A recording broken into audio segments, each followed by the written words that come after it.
Morning, Southwest Florida, and thank you for being here with us for our Off-Script podcast. I'm Shari Armstrong. You were like off sides for a second there. You started a second early, and it totally threw me off. I was like, I was just so ready to connect with our people. I know you are. Welcome to our Neighborhood News podcast, where we tell you what's going on here in Southwest Florida through the eyes of our community correspondents. They live and work in the neighborhoods where you live and work, and they tell the stories that you probably are like, hey, what's going on there? We've got you covered. City by city. That's right. County by county. Each area has a dedicated person. That's right. Should we start in Fort With your color? Okay. Well, if you guys want to go ahead and hype me up, thank you so much. I do. I always want to. Amy has actually said she's liked my top like 14 times today, which means she actually means it. So thank you so much. I do mean it. Speaking of color, I put a color in my hair. Those gray hairs are out of control. You colored your hair? Yeah, I have to. I just want Southwest Florida to know. I always want to be transparent. Pearl said to me, oh my gosh, Shari, you have white hair. And I freaked out and I went and got a color. I got lots of those. Yeah. I'm at the point now where I can't make it. I usually go every 4 weeks, which is often, to the salon. Yeah. And I can't even make it halfway. I have to do like a root touch-up at home. Stop. But I refuse to go to the salon every 2 weeks. No, girl. One, that's an expense. And two, that is commitment. I love Create. That's where I go. I've been going there for like ever and a day. Yeah. However, and they do a great job with your hair. Well, thank you. Yeah. But I don't want to sit there. I feel I got things to do. Amen, sister. Naps to take. Amen to that. I'm already looking forward to my nap. I know. Anyway. So let's talk about this 20-year-old in Fort Myers. All right. You want to start or you want me to? You start with this one. All right. See this 20-year-old right here? So he was fishing at, what was it? Big something pass. Anyway, he dropped his fishing net. Big Hickory Pass. Thank you. And I don't even know what I'm doing right now because stuff's not working for me button-wise. Drops his cast net into the water at Big Hickory Pass and is like, you know what? I'm going to jump in and go get it. Mm-hmm. Jumps in to go get it. And the current takes him away, okay? So he's in the water. He gets swept away. Thank goodness there was a boater nearby. Mm-hmm. Boater, good Samaritan, comes over and is like, dude, let me help you. Because at that point, the water was real choppy, whatever day this was. And he was struggling to stay up. And if that boater wasn't there, you know, this could have been a different story. Absolutely. Boater stops to help him and rescue him out of the water. And unfortunately, the propeller sliced his thighs open. Poor baby. Stop. I don't know if it like got shut off last minute or if it was off and he just, got cut by it. It doesn't matter. I mean, he ended up in 2 surgeries. But his mom, we interviewed his mom, and she's like, oh my gosh, thank you so much for being there. Of course. And I just love that because, you probably could hear from a million people who'd be like, that was ridiculous. He hurt my child. But no, they're grateful that he's there. Yes, he has a cut on his thigh, but they were still there to rescue him. That's right. And thank goodness, because he can heal. That's right. And he's here to tell the story. You know what's interesting about where they were fishing? I keep looking at the video. Most people, if you're like pretty comfortable with the water, you feel pretty comfortable jumping in, right? It looks like the current does not look overwhelming. Yes. Where was I the other day? I don't remember. I was somewhere swimming in the water, and I was thinking the same thing because I'm a good swimmer. Mm-hmm. I was on swim team. She tells us she was on the swim team every 2 weeks. We know, Amy, you're on the swim team. You just never talk about how I was on the swim team. I was a lifeguard at the yacht club. Okay, that's showing me up. Definitely. I had to tread a cinder block above the water. Okay, for all right. a full minute. Showing okay, me up. just all checking. Right, deal. So anyway, I'm swimming, and it did not even look like there was a current. And I was like, oh my gosh, I was out of breath in like 3 minutes. No. So that's a good reminder too. It's not just those rip currents we talk about when there's weather or even on the beach. Sometimes they say float parallel with the shore. You just got to be careful in general in currents. And thank goodness that guy was there. But we wish the best to him. And we're just, it's unfortunate that he got his thighs sliced open, but we're glad his mom still has her baby. Amen. That's the bottom line. 20 years old, so young. So the moral of the story is don't jump in. That's right. Let's talk about e-bikes. Oh, I know. I sigh. I waited for her expression because I knew that was coming. All right. E-bikes continue to be a conversation throughout Southwest Florida. I feel like our first conversation about this, Amy, was Collier County. Yeah, Collier County. Unfortunately, a 14-year-old died in Collier County, and that kind of triggered a reaction in Collier County where they changed the laws so that certain e-bikes, there's different classes of e-bikes. Some of them go faster and you don't need to pedal assist. Other ones go a little slower and you do need to pedal assist, but they banned them on the sidewalks. Right. You have to ride them on the street, but only certain ones are allowed on the street. So it really like cut back on the use of them. Yeah. So now, if you've ever been in Babcock Ranch, My parents live in Babcock Ranch. You can't go 5 seconds without seeing a golf cart or an e-bike. Golf cart city is what I like to call it. Yeah. I mean, it's fun. Yeah. No, I'm loving the life in Babcock for sure. Right? So the county is weighing their options on whether they should ban certain e-bikes. So class 3 e-bikes, those are the ones that go 28 miles an hour and they're the throttle ones. Okay. They're not the pedal assist ones. Okay. Why is he? Oh, okay, let's go to the logo. 28 miles an hour. 28 miles an hour throttle. Okay. As you can imagine, some people are like, wait, what? I don't like this. I love to get around on e-bike in Babcock. And, they're not just talking about changing it so that they can't ride on the sidewalk. They would be banned from the streets, too. Other people, and I've actually heard a couple stories, and we interviewed a woman who's like, I'm walking on the sidewalk, and the kids come whizzing by, and there's, maybe not an awareness. I don't know if it's malicious, but maybe not an awareness that when you're zipping by at 15 miles an hour by, the person doing their afternoon walk. Yeah. It can startle them. It can scare them. So anyway, there's a public hearing scheduled for September 23rd, which is, in a hot minute. Yeah. 2 Tuesdays from now. Look at you doing your research. Thank you so much. Yeah. Love you. It's Love also one of my you. good girlfriend's birthdays. Happy birthday, good girlfriend. Jenna. But also letting people know this is your opportunity to weigh in. Right? Because we see you commenters who are like, I didn't know. So this is our opportunity to tell you this is when Charlotte County is holding that hearing.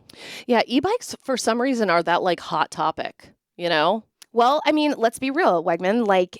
There are teenagers like yours who are like, Mom, I really want this thing. And needle you to death until you finally just give in.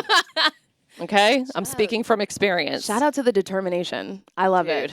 No, I did not. But now that he has one and we have put pretty strict rules on it, and his little posse of friends have it, I do like the freedom that it gives them. Okay. And there are some benefits to it. Okay.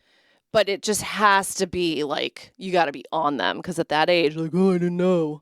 What are the rules that you have put in place when it comes to him using the e-bike? What's the deal? For example, never. If I call you one day, I called him. He's riding his e-bike. And this was when he first got it. He picked up because Mom called. Well, my husband was driving on McGregor and my son was on the sidewalk on his e-bike and he picked up his phone. He screamed out the window, "Get off the bleeping phone!" I already know, of course. And he's like, "It's Mom!" So we had to have a chat with him no, you stop. Yeah. You do nothing except for watch the road, especially if you're on, for example, McGregor, there's all these cars coming off the side streets. And the other thing we taught him was always look over your shoulder before you cross over the next street. He's like, I'll be looking over my shoulder every 2 seconds. I'm like, yeah, exactly. I know that's right. Because people aren't watching and it's not their fault. Everyone's just, busy doing their thing. Yeah. If there's somebody on the sidewalk, to slow down as slow as you can go while passing them. Helmet's a must. If I see him with a helmet one time, it's gone. I was going to ask you about the helmet. Yeah, okay. Helmet's a must. So, it's a little nerve-wracking, but I appreciated that you said you enjoyed the freedom of it because I feel like this conversation on the podcast has evolved from he's bothering me about this to we gave in to all right, this is what you do now that you have it. Yeah. And I appreciate you seeing the other side of it as well. Yeah, I was I need a loaf of bread, dude. Ha ha ha. Go this way around. I make him he's not allowed to go on any of the major roads. Okay. Because it stresses me out too much. So we take the cut throughs through neighborhoods to get here and go there. And I'm like, can you go grab me a loaf of bread? Shut up. Yeah, it was awesome. No wonder you're about this now. Uber Eats. For free. Uber Eats for free. I love it. Oh, man. So anyway, that meeting's coming up in Charlotte County. We might see a decision soon. So our community correspondent Bella Line will keep a close eye on that one. Okay. All right. Know what's going on with the podcast thing today. It's not wanting to work with me. Well, actually, no. This is correct. Yeah. This one is for the Cape Coral Animal Shelter. All right, Southwest Florida. They need your help. It looks empty because it is empty because they are in need of towels for the dogs at the shelter. Right. And this is something you probably don't think about, but they need them not only for the comfort, but for the cleaning. They have to be clean, please, before you drop them off. Don't drop off your nasty, I used this at the beach 3 times. Real. 8 to 4 is when you can drop off. They're really asking for these. It can be blankets too, sheets, towels. They're just looking for anything to put down for the dogs for comfort. They're on 325 Southwest 2nd Ave in Cape Coral. And I did this the other day. We actually, where I live, my neighbor put out a hamper. Okay. And it said like donations for towels. And I was going through the towels and I was like, yes. That one's got to go. Yes. That one's got to go. That one has a hole in it. What is that? Yes. I don't even use bleach, but some of them have like bleach stains. A bleach stain. Makeup or whatever else. Yeah. Or they washed with the wrong whatever. Yeah, so I did a towel clean out the other day. I love that. I am in support of this. I try to clean out the towels once a year. I feel very passionate about like good looking towels. I get it from my mom. Yeah. And you can find good towels for not that expensive. Amen, sister. You don't have to spend like $25.99 on a bath sheet. Amen. Amen to that. Right? I'm like, what no, nope, not happening. Skip. Absolutely. Amen. Also, I do want to say the Cape Coral Animal Shelter posted that they have new puppies, but that's not my business. It's not my business. I just want to put it out there. We have enough things that go potty and still need assistance. Amen to that. Amen to that. All right. So the DeSoto County Sheriff's Office, we want to talk about them for a minute because we're talking about the digital age. Yeah. So, I mean, we both know this. It's okay. Oh, okay. Our producer, Allie, is telling us to stop pressing the buttons. I like to push buttons. We appreciate it. And I need to point out that Amy is essentially using this deck right here to change the video all the time for us while we're talking. So we're having this conversation, but at the same time, she's controlling the video. Very different from when we do this in broadcast and we have a director in the control room doing all the things. So just shout out to you. It might not be like perfect right now, but it's not you. Not even close to perfect, but that's okay. They tried to train me on that like 14 times and my brain doesn't work like that. So shout out to you, my girl. Well, thank you. So listen, we wanted to make sure we told you about this. DeSoto County Sheriff's Office is, they are holding this digital age class, and they are opening it up to people who have children in the homes to discuss their findings as far as the deputies, but also to work with families when it comes to online communication between children and the whole internet and apps and all of those things. I love this. Right. Because I am tech savvy, right? Probably like most parents out there. I can get by, I know how to use all the social media. I can shut my son's phone off at a certain time. But like I've been reading, because I'm trying to, learn a little bit about like these hidden apps and hidden folders and hidden ways to chat with people. And it's scary. Yes. Because I think especially that like younger teen, they don't realize the gravity of doing something like that. They just think, oh, I'm messaging and I'm chatting. And I'm like, they could know your location. They could know this. And that's the other thing. All these teenagers are sharing their location nowadays. That's like a thing. Yep. There's so many things. I would love to go to this class, but when is it? September? Yeah, so 16th. They have one today, the 16th, and the 23rd, 6 to 7. And it's at Florida State College in Arcadia. Shout out to our people in Arcadia. I love Arcadia. Yeah, we've definitely like re-fallen in love with Arcadia. But I feel you on like the hidden. I like to think I'm pretty tech savvy, You're that. very tech savvy. But like this is a different generation. Yeah. So, even when they're like communicating in the chats like on YouTube, and even when they're, typing in things there, I get a little nervous because I'm like, who's actually in the chat? Yeah. You know what I mean? Like Discord and all those. Yes. Yeah, I'm like, Yes, exactly. Nope. And I feel like, apps like Snapchat in themselves are dangerous, but they come up with all these other things that I can't keep up with. I know. It's like when we were kids, there's always a way around it. The kids will find a way. So it's more that conversation, and that's what the DeSoto County Sheriff's Office, they're going to teach you some things, but also have those conversations about like, keep the computer in a public location in the house where you can see what they're doing. That's a great idea. Yeah. Make sure your kids know, like, do not send pictures. Do not send pictures. Yeah. And you know what kind of pictures I'm talking about. Yeah, for real. And that also includes like selfies. Because, part of these conversations, when I look at them, it's like the suspect asked the victim to send a picture of their face, like a selfie. Right, but there's sometimes in the background or on a reflection, there's so much identifying material. Exactly. The new thing for the younger teens that I'm seeing is like on Snapchat, they don't even send a picture of each other. They just like take a random picture of the wall and send it. Yeah. It's like person after person after person. I'm like, what is? I don't understand it. Like I can't quite wrap my head. It's like nothing. Yeah, it's weird. To them, it's like cool. I'm still understanding. Yeah. I don't know. I'm already lost. Anyway, so if you want to learn today, September 16th, September 23rd, 6 to 7 at Florida State College in Arcadia. Yes. Should we bring in our mystery guest? Yes, let's do it. We love to do a nice drum roll. Drum roll. Ladies and gentlemen, coming to the stage, we have the founder of Kimmy's Recovery Zone, the founder himself. Yes, Al Kinkle. Al Kinkle. Hey, Al. Hello, how are you? Come on in. Good to see you. Yes, we're so happy to have you here with us this morning. We appreciate you. We're excited to be here. So, man, Kimmy's Recovery Zone is an amazing organization locally that helps with recovery in so many different aspects across Southwest Florida. You founded this. Tell me about your story. Why did you decide to do this? Well, we decided to start Kimmy's Kimmy's Recovery Zone, with the death of my daughter, Kimmy. Kimmy died from an overdose of fentanyl, and we say poisoned by fentanyl because intentionally she didn't want to do that, and it was in the drug that she took that evening. And she was clean and sober for 2 years. Oh, wow. And we were real proud of her.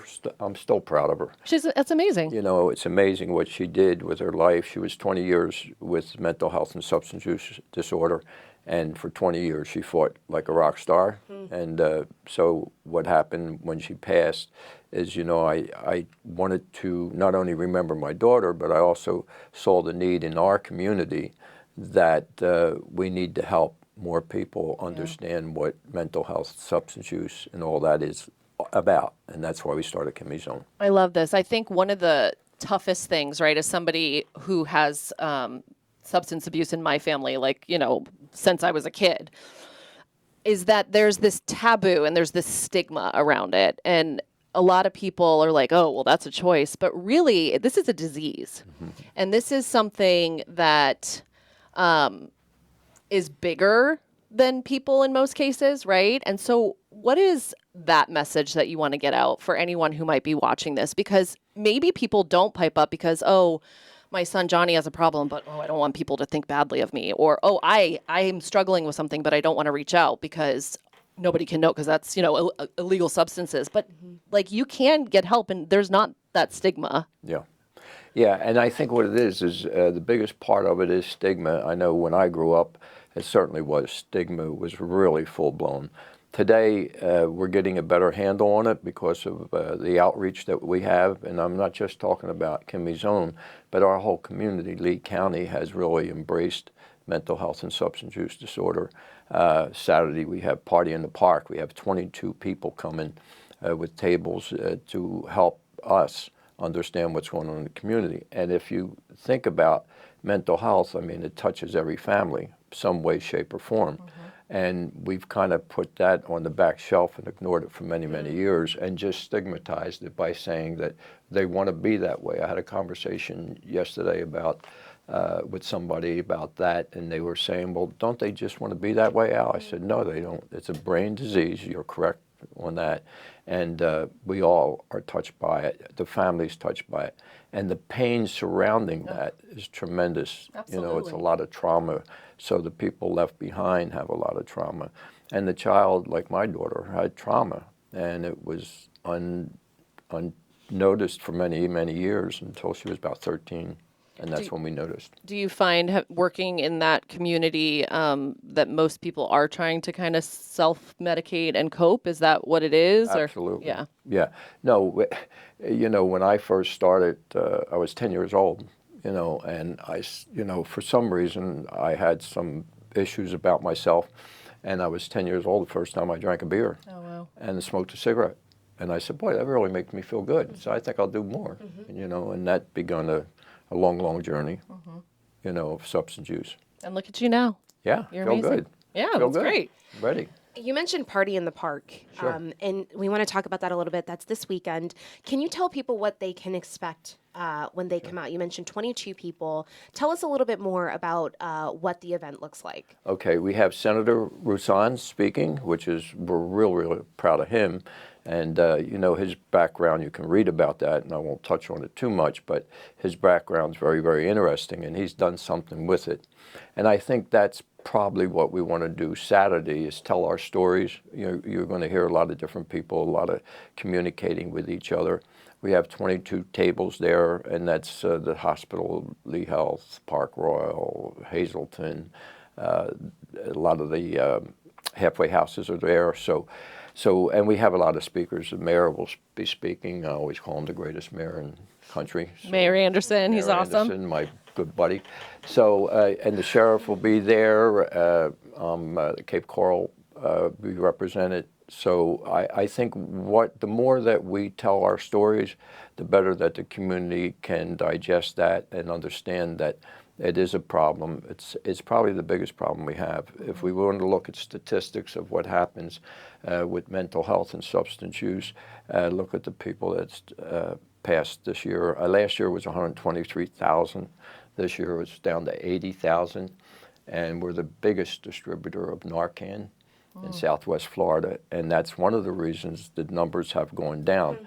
But by no means are we at the level where we have to be, and that's by providing insurance, that's providing services, because people need the services in order to recoup. Oh yeah, it's a support system. You Yeah. mentioned your services. Can people just come and receive services? Is this by a referral basis? How does it work at Kimmy's? Yeah, they can just call us up. We're a peer-led organization, Okay. so we're all peers. I'm a peer. We took the course to become a peer.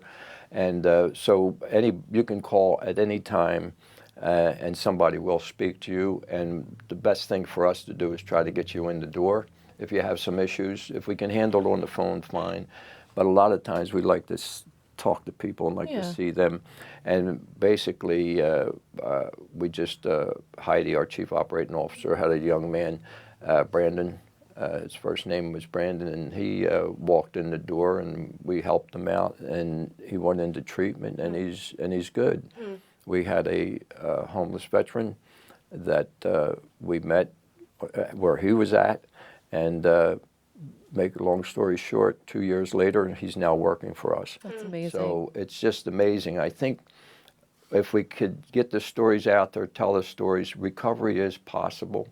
And a lot of people think it isn't. And I think with us, people think we're just kind of like a throwaway, a silent, I went into some homeless camps the other day, and it was very eerie to walk in those camps and see them empty. And then to know what happened to them, where did they go, because I don't have any idea at this point. And we work a lot in the camps, and that's another fentanyl addiction area and not all of it starts with mental health. Sure. But and who cares about those people? Yeah. Their families do, but maybe their families don't know where they're at. Yeah. So we got to do more of what we're doing. You're doing amazing work, that's for sure. Talk to me a little bit about fentanyl, because I know that's what ended up taking Kimmy's life. And I'm just so sorry. As a parent, that must have been the most devastating. I'm sure you can't put it into words. Fentanyl scares me. It scares a lot of people because it takes nothing to overdose. It takes nothing to kill somebody. What advice would you give to parents who are kind of in this world right now where it is so scary? It used to be back in the day you had a couple beers, right? And you maybe didn't worry about the kid as much, but now it's in everything. Yeah. As a parent, I would be worried all the time because of today, what the difference is today. Like I said, when I was young and even as a teenager and going into my 20s and 30s, people didn't die necessarily. It got them sooner or later. Alcohol gets us all and all that kind of stuff. But the use today, the sheriff and I were talking about it, and he said 70% of everything they find today has fentanyl in it. Wow, that's crazy. Yeah. That's scary. Yeah, but I go a step further if I'm a parent, 100%. Yeah. Because you don't want to take that chance. So for me, thinking about it as a parent is to get all the information you can, get one of your children or all your children together and have a conversation and talk openly about it and love them, because really the answer is behind all of it is love. So, you're showing them that you love because you care. And try not to get so upset till you get all the information. And then call Kimmy's Zone and many of the other facilities that we will give you the information. We don't compete with anybody. We work with everybody. And that's the only way that we're going to solve this awful disease that's out there today. Yeah. And fentanyl, one and done is what we say. Yeah. It could be the first time. I went to a funeral of a teenager, and and she had a toothache, and she took something for pain in the tooth that she got from a friend that got it online somewhere. Innocent child, had no clue, wasn't a user, and she's not here today. That's horrible. Yeah. It's horrible. Yeah, It it's is. sobering. I appreciated going on your website and seeing there's this video right on the front. It's this YouTube video that you guys have compiled. It's telling different stories, including your story of people who've been impacted when it comes to these different types of substances or experiences. And what I took away from it was there is no face when it comes to what substance abuse looks like, right? When it comes to this, it touches all of us in some way. And your message is very clear. We know this can be happening to anyone and you can recover. Those were the biggest takeaways from what you guys are doing. And that really, really stuck with me so much. Yeah. I have the opportunity now that I'm in a different mindset, finally. But I see people that are in recovery doing amazing things, just amazing. In all of us that are at Kimmy's Zone are all in recovery of some way, shape, or form, or some point of it. Sure. You know, and it's and when I look at some of our organizations, NA, AA, all those great organizations, the people that have turned around and what they're doing with their lives is just amazing. And it's a shame that, you know, at one point we thought we were throwaways. You know, once you used, you were done. But it's not true. No. You just begun when you stop using. Your life just begun. Life's important. Life's worth it. Life's difficult. Either way. So, but once you make that move and the light shines on you, man, it's like a miracle happened, you know, and you can go a long, long way. How do you build someone up in, you know, a society that, you're right, often throws people away? People think like it's over for them. What is the work that you guys are doing to help people to know, like, you matter, you still have life ahead of you? Because you have people in this particular space who are like, it's done, right? Even their family members are telling them that. What is the work that you guys are doing? I mean, is there counseling? What happens at Kimmy's Zone that really helps that light to shine, that light bulb to come on? Well, we're peer specialists, so we're lived experience is what one of the criteria is for that. So we all lived the experience, and we tell them our stories and what helped us. And then they go on their search, and we help them through their search, of course, you know, and they go on their search to find what works for them. We meet them where they're at and try to help them along the way and understand, you know, with me, it was fitness. You know, at 35 years old, I started doing fitness, and fitness worked for me, listening to Buddha and Tony Robbins. I was all over the place, and I still am. But I think we all need some kind of support, and you're gonna find it at Kimmy's, and hopefully we can keep you in our hands long enough that we find a way for you to go forward. And we have so many great organizations that we work with. Lee County, I'm telling you, I'm shocked. I was here in 2001, I came here, and from then to now, what all the agencies have done is amazing. We finally, the light went off, like, holy mackerel, look what we're into. And right now, this is a war. This is definitely a war. If I'm which I am still a parent, I still have 3 more children, but as a parent, I would think, man, we have to do something. So I would, as a parent, also get involved with some of the local teams that are working out there. And we're one of them. You can always call us, and we can help the parent understand what's going on. I love that. Yeah. What would Kimmy say to you if she was here and could see what you're doing? I bet she's proud of you. She would be, yeah, because we had a lot of conversations the month before she passed, and there was some things in her life that she said, Dad, that's all over. I'm fine, and thanks, you know, for helping. And I'm proud of her because Kimmy's not here, but I still, that's my daughter. I love her more now than I ever did. And she's very successful right now. She's a spirit in the sky, in heaven, and she is changing people's lives with her name and her story. That's why a story is important. Not just a Kimmy story, Jack's story, Bill's story, Sally's story, whatever it might be. You know, their stories are important. It changes people. They say, well, if they can do it, why can't I? Exactly. And everyone loves a good comeback story. That's right. You know? Absolutely. So if that's what it is and you need someone just to, instead of, you know, taking the drug or having the drink, you call somebody at Kimmy's and that's your support system. Like, talk me off the ledge right now. Then that's what you guys do. Yeah, because as a parent, we get very confused. All of a sudden, our little child became this whatever, trying to figure it out, what's going on with my kid. And sometimes it takes years, and by the time that happens, if you don't go into action right away to get all the information you might need, in 2 or 3 years, they could be full-blown. Yeah. Kimmy at 13, by 15, she was full-blown on pills. Scary. Yeah. We just appreciate you guys so much and everything you're doing and everything you do for the community and for sharing your story, because I can imagine it's difficult to go and talk, but also probably, like you said, you're a proud dad sharing her name and sharing her story too. So It's very uplifting, and I appreciate what you're doing. I think here at Fox News, going out there and telling that story you just told, those stories, and with the bikes, I'm really interested in that because a couple of my friends had some interesting issues with them. But, you know, telling these stories, the neighborhood stories, what's going on around here, I mean, it's so important that people know, you know, what's happening, and stories all stories are important, especially positive ones. yes, amen to that. Yeah. Aw. I like your tattoo. I mean, you I have do a bunch, too. But, this one that says kindness, I'm a big fan of that. And his legs. How old were you when you got your first tattoo? 74. Were you what? No. No, so let's see. 9 years, 71. When you got your That's first? When you got your first one? Yeah. That's so. I can't say the word because it's got a swear in it, but bad. That's awesome. I got 11 now. So, okay, now you got to hear the story. We want to hear this. Yes, I thought you were like way younger than 71. So keep up the fitness because you're doing well.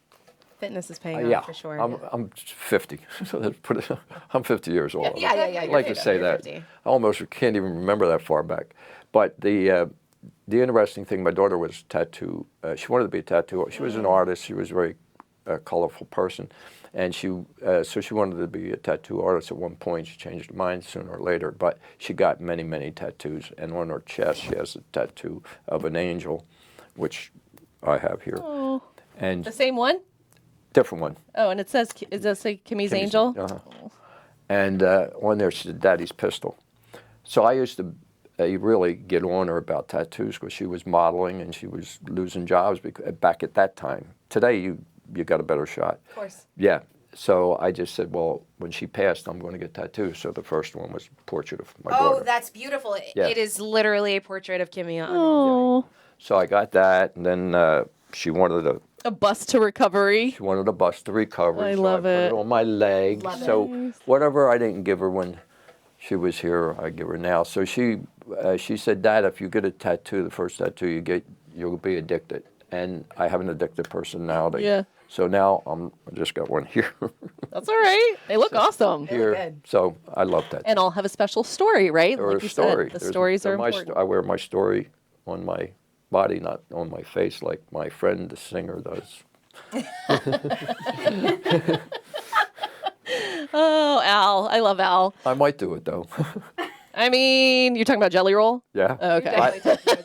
I'm a big fan of his. He has amazing music, and he is recovering. Very, very much so. He talked in front of Congress. Yeah. Yeah, I mean, that's right. this guy, he's the real deal. He definitely had some things that he had to jump over, and he's done a great job. But his music, I think, has changed a lot of people. I agree too. with that. And then his story, and if he continues telling the story, and he just continues to do that and put that out there.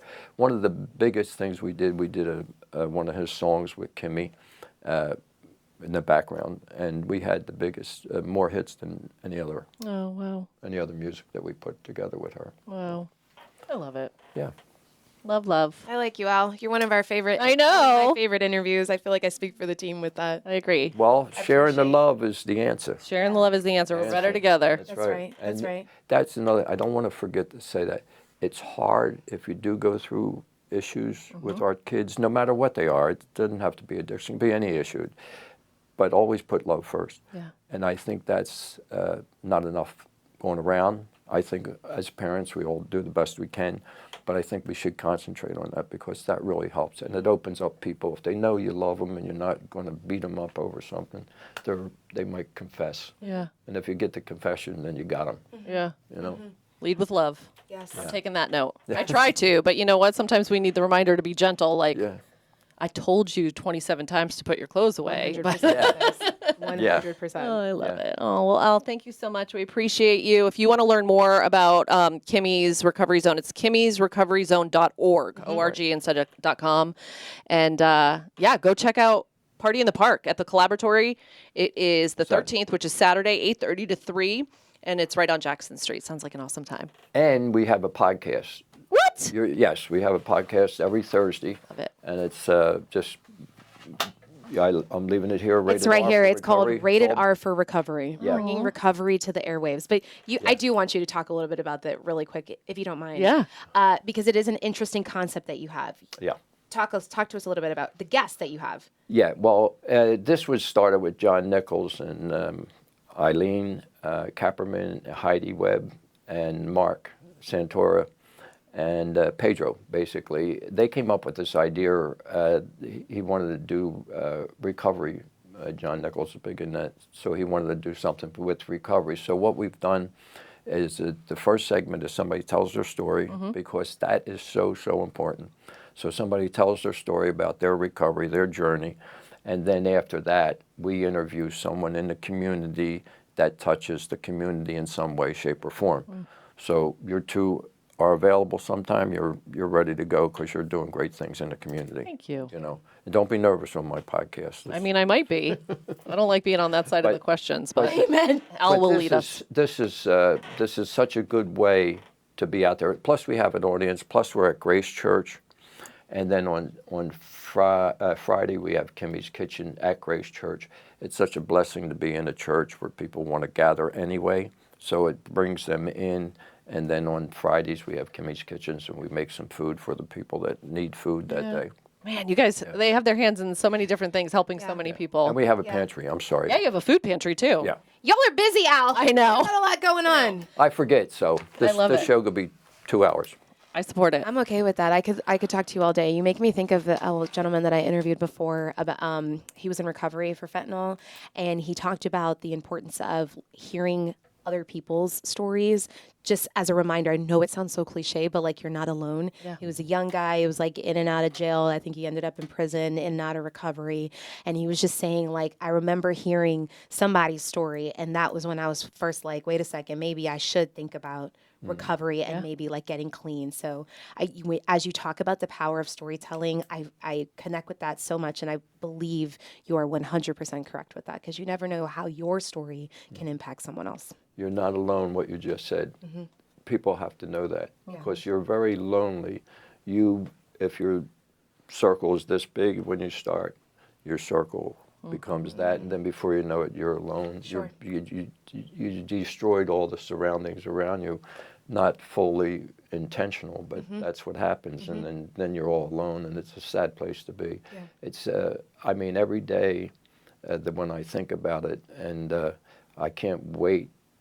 Well, it sounds strange, but I can't wait to hear a story from the staff or myself where somebody calls me and tells me, that they need help, because that's a win. That's the first That's a step, win. getting someone to call, right? That's Yeah. the first step. That's So amazing. it makes me feel good. Yeah, you're doing awesome work. That's right. Thank you. Well, for the next 22 minutes, while we wrap up with Al, we're going to hang out with him for a little bit longer, but you can have the news of the day. And don't forget, we're always here Tuesdays, Wednesdays, and Thursdays at 10 o'clock on fox4now.com. We're on Facebook and YouTube as well.